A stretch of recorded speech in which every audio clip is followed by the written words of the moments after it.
ہمارا آج کا عنوان ہے شہادت امام حسین رضی اللہ تعالیٰ عنہ۔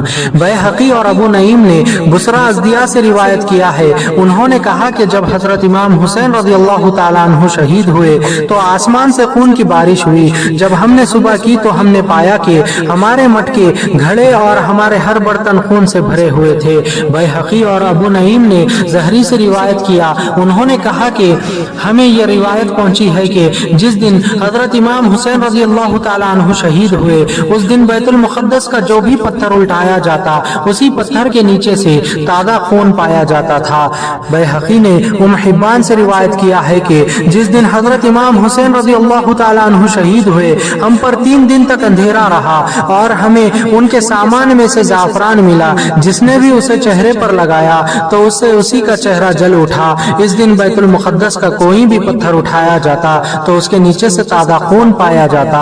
اللہ اکبر۔ بیہقی نے جمیل بن مرہ سے روایت کیا کہ انہوں نے کہا شہادت حسین رضی اللہ تعالیٰ عنہ کے دن یزید کے لشکر والے حضرت امام حسین رضی اللہ تعالیٰ عنہ کے لشکر سے کئی اونٹ پکڑ کر لے گئے، انہوں نے انہیں ذبح کیا اور انہیں پکایا تو وہ اندرائن کے جیسے ہو گئے، اتنے کڑوے کہ کوئی بھی ان میں سے کچھ بھی نہ کھا سکا۔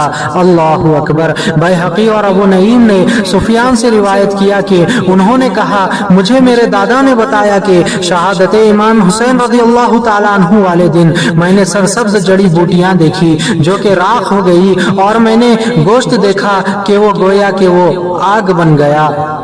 ابو نعیم نے حبیب بن ثابت سے روایت کیا ہے، وہ کہتے ہیں کہ حضرت امام حسین رضی اللہ تعالیٰ عنہ کی شہادت پر جنوں سے رونے کے اشعار میں نے خود سنے تھے۔ وہ روتے ہوئے یہ کہتے تھے اس پیشانی کو حضور نے چوما، اس پیشانی کو حضور نے چوما، اسی سے چمک ہے ان کی پیشانی پر۔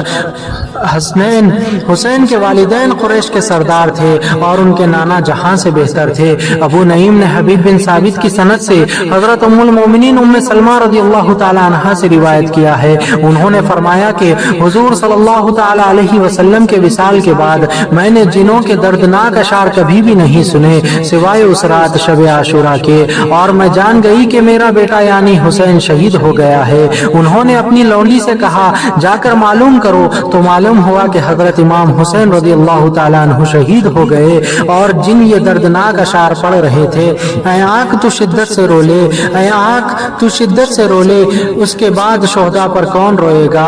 قافلے پر جس کی قیامت موت کر رہی تھی، قافلے پر جس کی قیادت موت کر رہی تھی، لے جا رہے تھے میرے دور کے ظالم کی طرف، لے جا رہے تھے میرے دور کے ظالم کی طرف۔ ابن عساکر نے منحال بن عمرو سے روایت کیا ہے کہ اللہ تعالیٰ کی قسم حضرت امام حسین رضی اللہ تعالیٰ عنہ کا سر مبارک میں نے نیزے پر دمشق میں خود دیکھا، آپ کے سر مبارک کے آگے ایک شخص قرآن پاک کی سورۃ الکہف پڑھ رہا تھا۔ اللہ تعالیٰ کے اس فرمان تک وہ پہنچا ام حسبت ان اصحاب الکہف والرقیم کانوا من آیاتنا عجبا، تو آپ کے سر مبارک میں سے آواز آئی عجب من اصحاب الکہف قتلی و حملی، ترجمہ میرا شہید ہونا اور نیزے پر چڑھنا اس سے بھی زیادہ عجیب تر ہے۔ بحوالہ ابن عساکر شرح الصدور قصائص الکبریٰ معجم الکبیر۔ سنیے اور زیادہ سے زیادہ شیئر کرنے کی سعادت حاصل کیجیے۔